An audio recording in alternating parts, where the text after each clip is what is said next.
Père et du Fils et du Saint-Esprit, ainsi soit-il. Bien chers fidèles, nous voici arrivés au mercredi de la Passion. Et dans l'évangile du jour, tiré du chapitre 10 de l'évangile selon saint Jean, les ennemis de Jésus se rassemblent une fois de plus autour de lui pour le questionner et trouver en lui un motif pour l'appréhender, le faire taire et même le tuer. Aussi l'apostrophe-t-il en disant « Si tu es le Christ, dis-le-nous clairement ». Et Jésus de leur répondre « Je vous l'ai dit, et vous ne me croyez pas. Les œuvres que je fais au nom de mon Père rendent témoignage de moi, mais vous ne croyez pas. Comment dites-vous à celui que le Père a sanctifié et envoyé dans le monde, tu blasphèmes, parce que j'ai dit je suis le Fils de Dieu, moi et le Père, nous sommes un. » Jésus vient donc une nouvelle fois de proclamer sa divinité, puisqu'il ne fait qu'un avec le Père, dont vous dites qu'il est votre Dieu. Mais leurs oreilles et leurs cœurs sont fermés à la vérité, malgré les nombreux miracles et prophéties que Jésus a déjà accomplis. Et les voilà pour l'heure remplis de fureur, et aussitôt ils prennent des pierres pour le lapider. Et Jésus de leur dire « J'ai fait devant vous beaucoup d'œuvres bonnes, pour laquelle voulez-vous me lapider ?» Pour nous n'aurions certes pas lapidé Jésus, et nous proclamons à plein poumon les dimanches et fêtes dans le credo « Je crois en un seul Dieu et en un seul Seigneur Jésus-Christ, le Fils unique de Dieu, né du Père avant tous les siècles, Dieu de Dieu, lumière de lumière, vrai Dieu de vrai Dieu, engendré, non pas créé, consubstantiel au Père et par qui tout a été fait. Il reviendra dans la gloire pour juger les vivants et les morts, et son règne n'aura pas de fin. Et j'attends la résurrection des morts et la vie du monde à venir. » Certes, c'est bien de le proclamer haut et fort, mais y croyons-nous vraiment, avec toutes les conséquences que cela entraîne dans notre vie et la façon de voir les événements qui se succèdent, tant dans les vies individuelles que dans l'histoire du monde.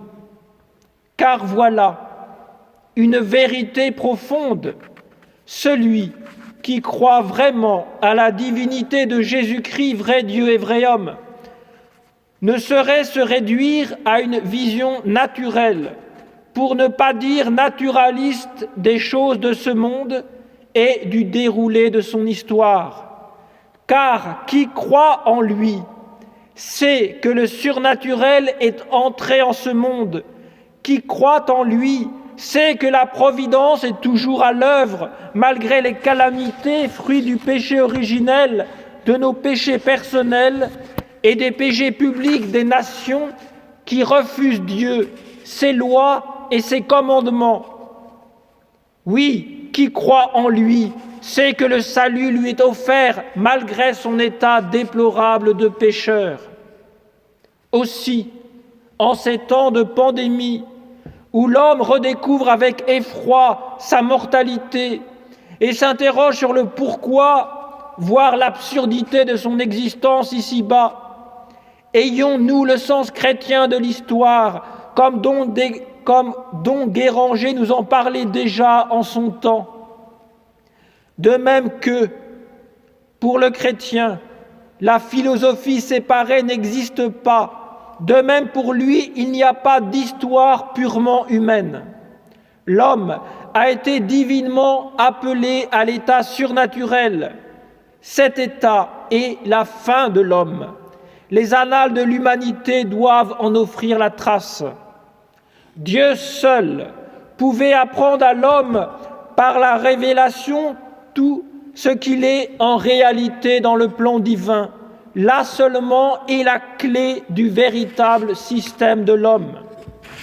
La grâce, la présence ou l'absence de la grâce entre en première ligne dans l'étude anthropologique. Il n'est pas en nous une seule faculté qui n'appelle son complément divin. La grâce aspire à parcourir l'homme tout entier, à se fixer en lui à tous les degrés.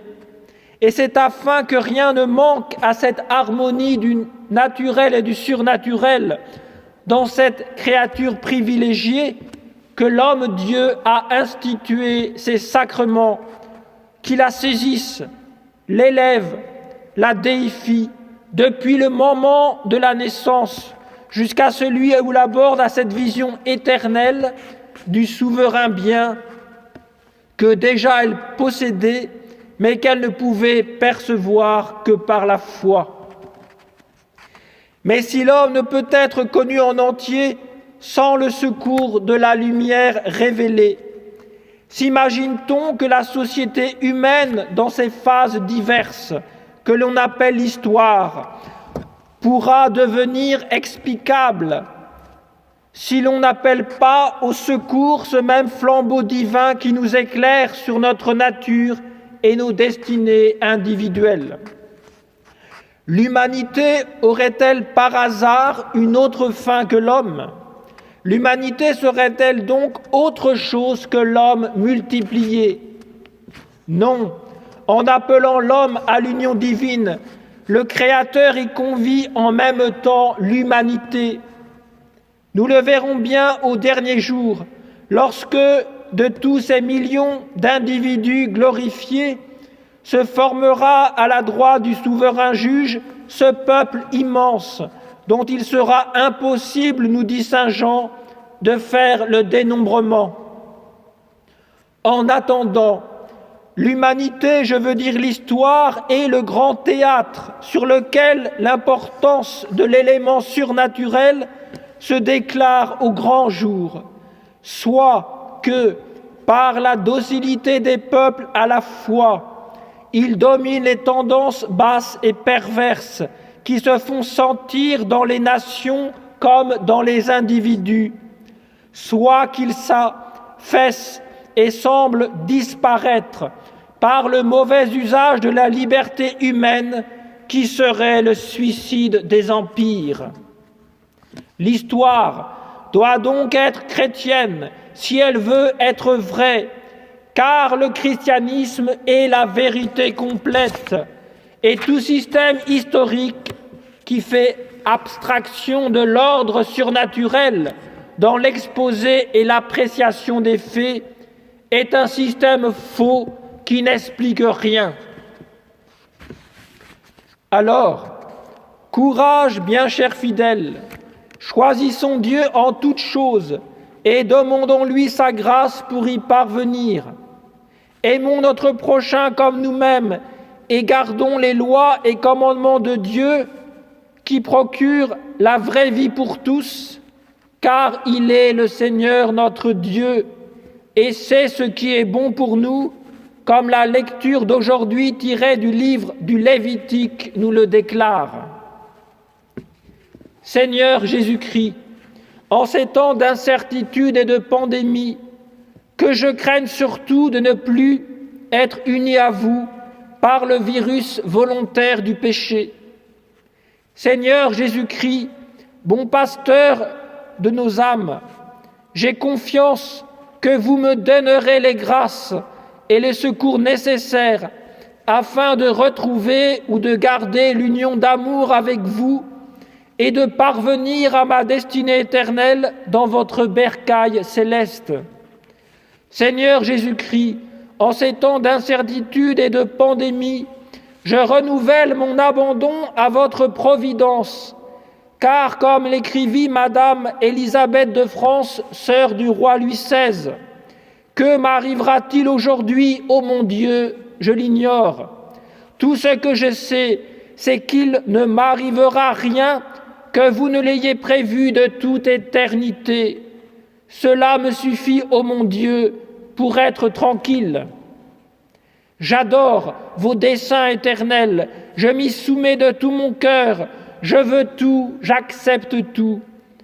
Je vous fais un sacrifice de tout. J'unis ce sacrifice à celui de votre cher Fils, mon Sauveur, vous demandant par son sacré cœur et par ses mérites infinis, la patience dans mes maux et la parfaite soumission qui vous est due pour tout ce que vous voudrez et permettrez. Seigneur Jésus-Christ, En ces temps d'incertitude et de pandémie, j'accepte ainsi le genre de mort qu'il vous plaira de m'envoyer en rémission des peines dues à mes nombreux péchés, et qu'enfin, ouvrant leurs yeux et faisant pénitence, les nations se consacrent à vous et vous proclament Fils de Dieu, Seigneur et Maître de toutes choses. Au nom du Père et du Fils et du Saint-Esprit, ainsi soit-il.